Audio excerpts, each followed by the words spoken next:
Kereni buhula gohluk yeligi biçan Halberi hunu hasrat go bachina mawlid Beçeri çago bikun makam bor kharab Siratullah haste bit ila salam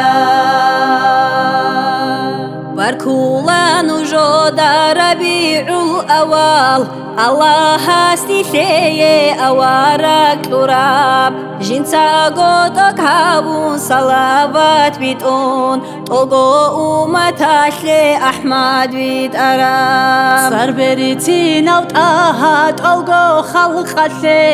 Umat khasar thule brokhel gun turab Khazina bazuk usaygat ki habun ikhtiyar dukh bugin wa khizabura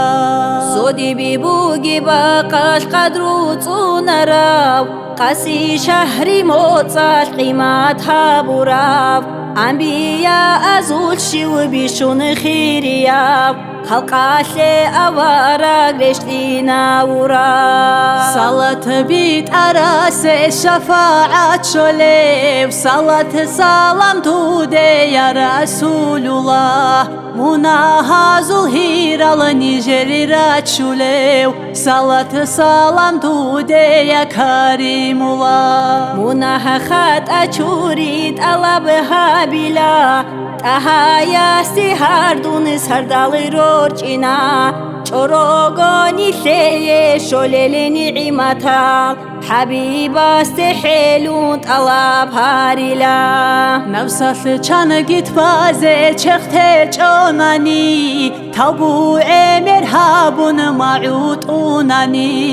Ingi bergi matski batsatunani